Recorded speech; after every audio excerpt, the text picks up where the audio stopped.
예, 반갑습니다. 사랑합니다. 축복합니다.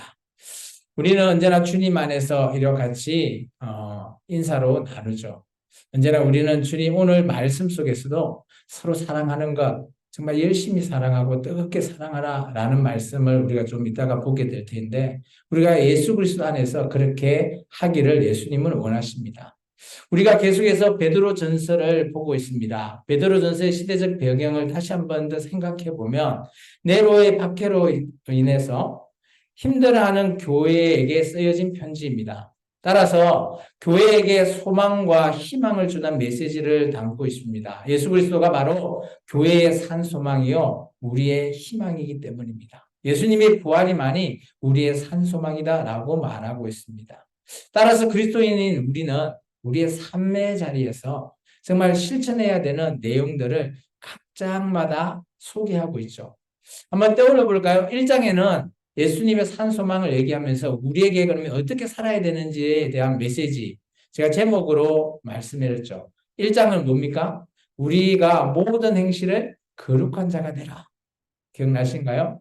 2장에는 어떤 것입니까? 하나님 앞에 거룩한 제사장이 되라. 3장은 어떤 메시지죠?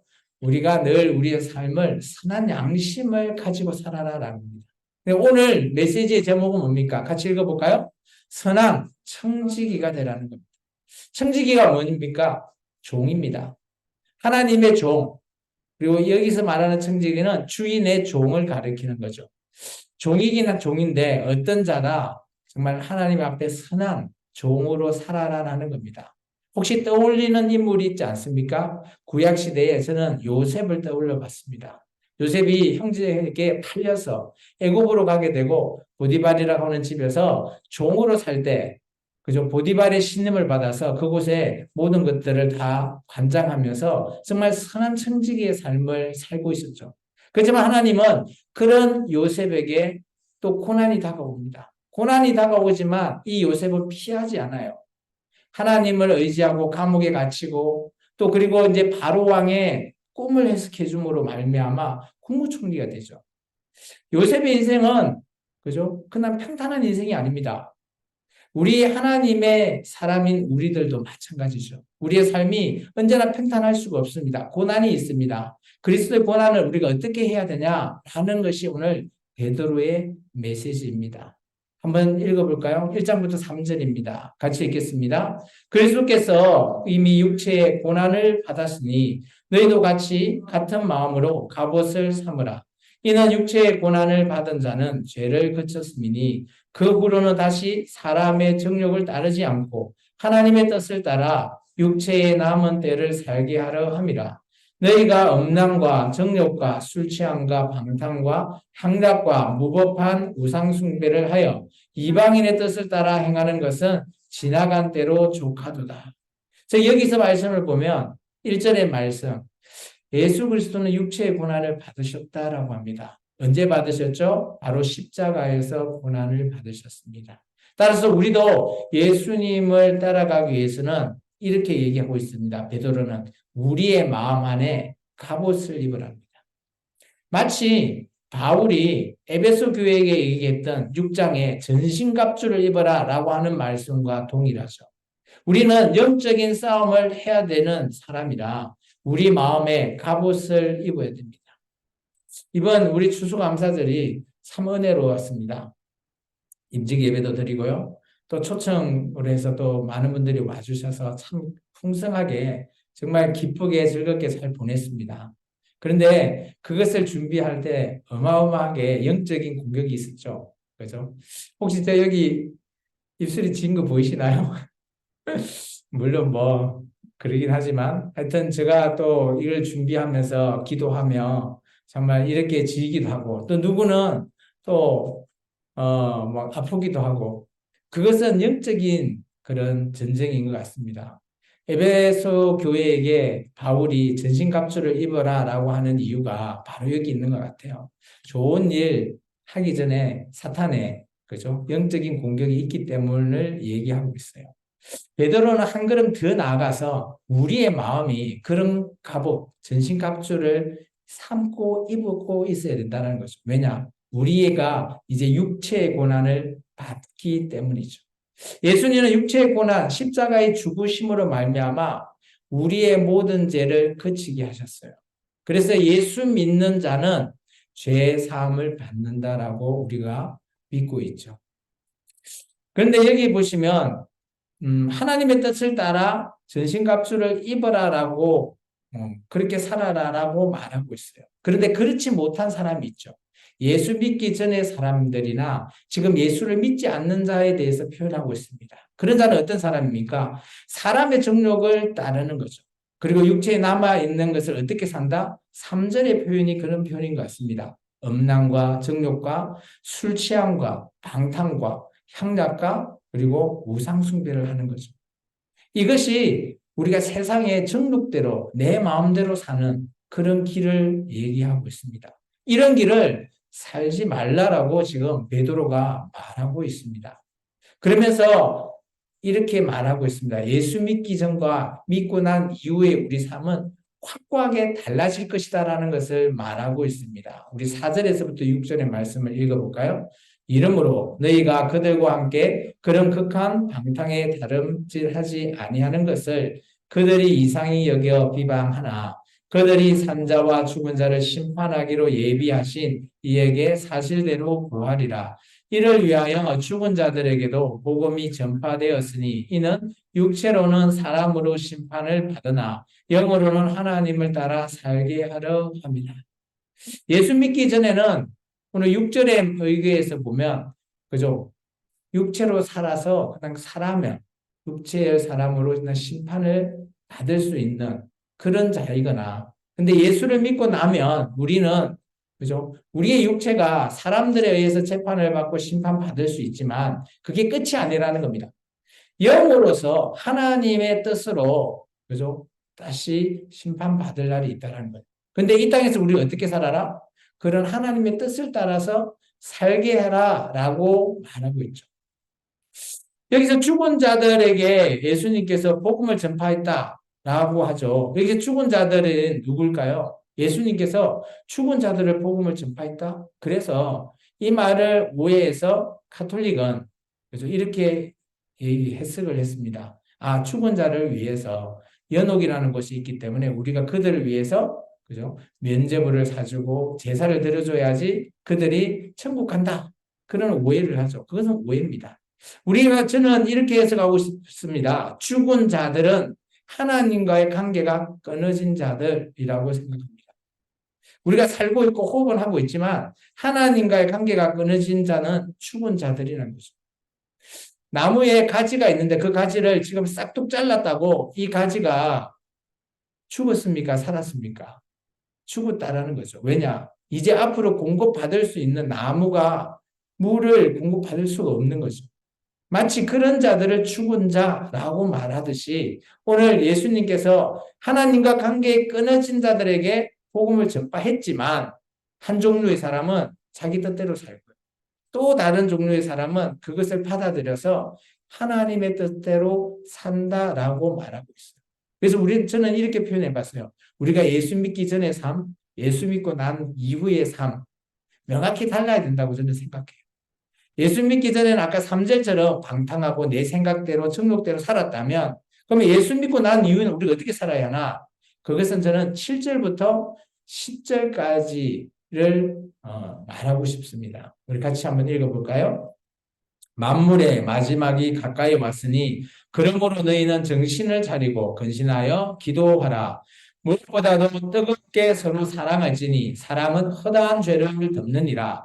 서로 대접하기를 원망 없이 하고 각각 은사를 받은 대로 하나님의 여러 가지 은혜를 맡은 선한 청지기 같이 서로 봉사하라.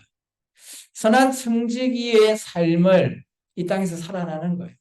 우리는 하나님의 종, 그죠?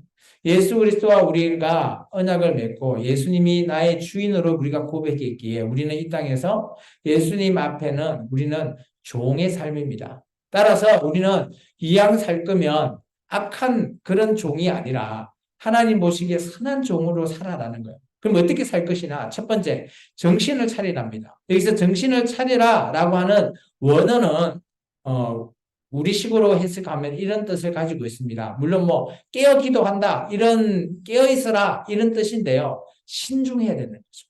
근신해야 되는 거죠. 신중하다 이런 뜻을 가지고 있고요. 근신한다라는 뜻은 술 취하지 않다라고 하는 뜻을 가지고 있습니다. 그러면 이 첫 번째 기도를 그럼 어떻게 하라고요? 우리가 신중하게 술 취하지 않고 올바르게 기도해라는 거예요. 그리고 두 번째 우리가 해야 될 게 뭡니까? 뜨겁게 서로 사랑하는 겁니다. 예수님 안에서 우리가 사랑해야 되는 거죠. 그래서 제가 늘 인사할 때 그죠? 주님 안에서 그죠? 인사를 나눌 때 늘 제가 여러분 앞에 어떻게 인사를 해라고 합니까? 우리 좀 전에 했죠? 그 사랑으로 그죠? 뜨겁게 해라는 거죠. 그리고 세 번째는 서로 대접하기를 원망 없이 하랍니다. 맞죠? 저는 이 구절의 말씀은 그 구약 시대에 아브라함이 떠오릅니다. 아브라함은 그죠?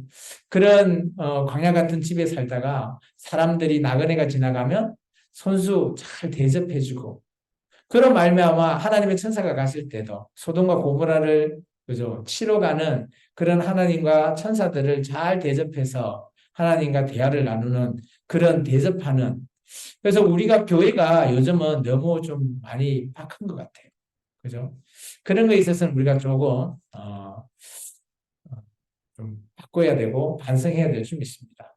어쨌든 간에 우리가 선한 청지기 같이 봉사하기 위해서는 이런 세 가지의 마음가짐으로 하라라고 말하고 있습니다.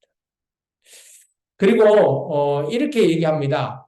우리의 말, 또 우리가 봉사할 때 섬김은 어떻게 해야 되는지를 이 한 절로서 요약합니다. 11절입니다. 같이 읽습니다. 만일 누가 말하려면 하나님의 말씀을 하는 것 같이 하고 누가 봉사하려면 하나님이 공급하시는 힘으로 하는 것 같이 하라. 이는 범사에 예수 그리스도로 말미암아 하나님이 영광을 받으시게 하려 함이니 그에게 영광과 권능이 세세에 무궁하도록 있느니라. 아멘. 인간의 말과 인간의 섬김, 봉사가 아니라 예수님의 은혜로 인한 하나님께 영광을 돌리는 말, 그런 섬김으로 하라라고 말하고 있습니다. 하나님의 말씀하는 것 같이 우리가 말해야 되고 하나님이 봉사, 섬기, 예수님께서 우리한테 와서 섬겼듯이 하나님이 공급하시는 힘으로 우리가 해야지 지치지 않는다는. 그러면 이 말씀은 교회에게 한 말씀이기 때문에 교회 내에서도 우리가 말, 언행 조심하고 정말 하나님이 예수님이 우리에게 한 것 같이 우리가 말해야 되고요. 우리가 이 땅에서 이 교회에서 섬길 때도 그죠? 우리의 힘이 아니라 나의 능력, 나의 힘이 아니라 하나님이 주시는 힘으로 하라라는 겁니다. 연합하라라는 거죠. 그것이 우리에게 선하다라고 말하고 있습니다. 이런 우리에게도 아까 얘기했지만 1절에 그리스도가 육체적인 고난을 받듯이 우리 그리스도인도 고난이 예견되어 있다고 말하고 있습니다. 우리 12절부터 15절까지 먼저 읽겠습니다.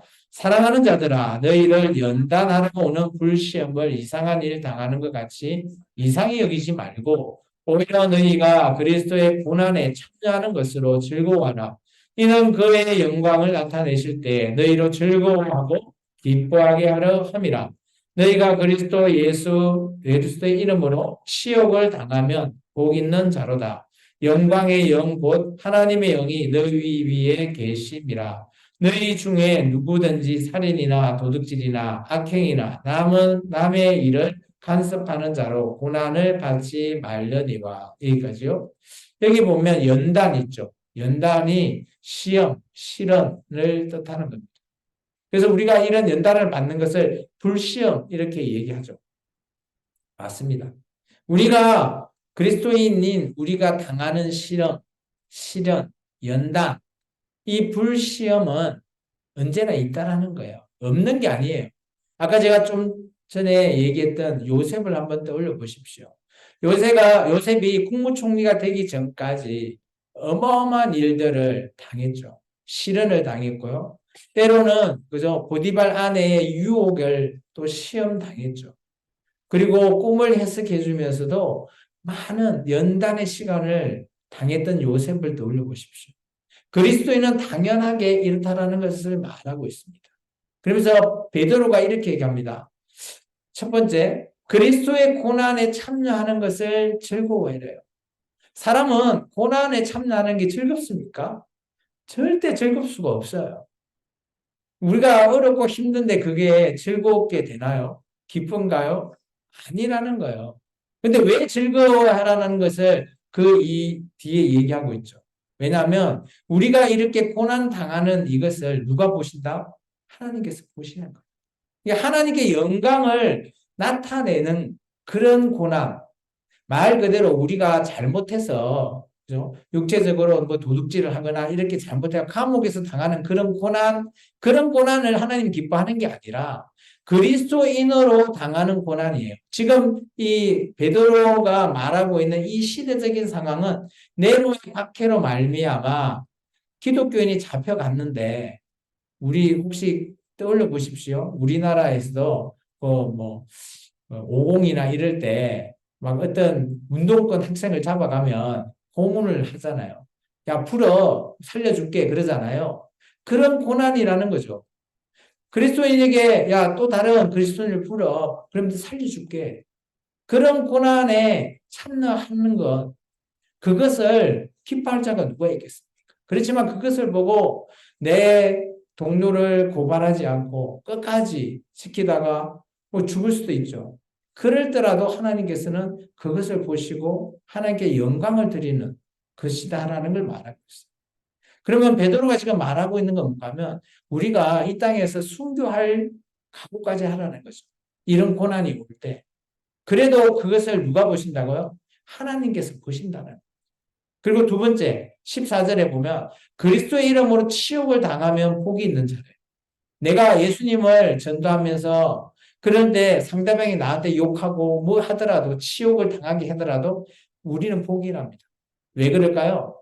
그것은 하나님이 영이 우리한테 함께 계신다라는 거예요. 그래서 우리가 전도하면서 남이 싫어하면 어떻게 하지? 뭐 그런 생각하지 마십시오. 그냥 한마디 하십시오. 나한테 화를 내더라도 그냥 웃으면서 넘기십시오. 그러다 보면 하나님께서 우리를 다 보고 계시는 거죠. 15절에 이렇게 얘기하지 않습니까? 도둑질이나 악행이나 남은 일, 이런 거로 고난을 받지 말고요. 16절 한번 읽어볼까요? 만일 그리스도인으로 고난을 받으면 부끄러워하지 말고 도리어 그의 이름으로 하나님께 영광을 돌리래요. 왜 그런가요? 하나님이 우리의 모든 고난을 보고 계시기 때문이죠. 17절입니다. 하나님의 집에서 심판하실 때가 되었나니 이게 이제 중요한 거죠. 우리에게는 하나님의 심판 때에 하나님이 우리를 신원해 주시는 것을 기억하라는 이게 그리스도인에게 주는 베드로의 소망입니다. 만일 우리에게 먼저 하면 하나님의 복음을 순종하지 아니하는 자들의 그 마지막은 어떠하며 또 의인이 겨우 고난을 받으며 경건치 않은 한 자와 죄인은 어디서 서리요? 여기까지요. 그러면 쉽게 말해서 우리가 예수 믿었는데 겨우 겨우라는 게 간신히 어렵게 구원을 받으면 예수 믿지 않는 자, 죄인과 별 차이가 없다는 거죠. 아, 예수 믿는다고 의인이 저 죄인하고 구별이 안 되네. 그렇게 할 수 있잖아요. 근데 그렇지 않다라는 거예요. 베드로 말은. 우리가 예수님 앞에서 고난받는 자, 그리고 15절에 보면 악행, 도둑질 이렇게 해서 고난받는 자 두 개를 지금 비교해 놓은 거예요. 그럴 때 우리가 의인인 우리는 그죠? 겨우 받는 게 아니라는 거예요. 우리는 고난은 하나님께서 꼭 기억하신다라는 거예요. 그러면서 19절 결론을 이렇게 냅니다. 같이 읽을까요? 그러므로 하나님의 뜻대로 고난을 받는 자들은 또한 선을 행하는 가운데 그 영혼을 미쁘신 창조주께 얻으리라. 그러니까 우리가 받는 고난을 받다가 죽을 수도 있어요. 그럴 때 우리가 어떻게 하라고요? 우리를 만든 창조주께 우리의 영혼을 의탁하라는 거예요. 그러면 지금 베드로가 편지를 쓰고 있는 교회가 받는 대상자들이 얼마나 두렵고 떨리고 그런 상황인지 이해가 되시죠? 마치 저도 잘 모르겠는데요. 뭐 제 어릴 때 있었으니까 우리나라가 막 중간에 군부 정치 이런 걸 하면서 막 잡아가고 삼천교육대 막 잡아가고 이러잖아요. 그리고 또 저도 여기 강주에 살지만 5.18 저는 잘 모르죠. 이게 5.18 때 그런 상황을 보면 그죠?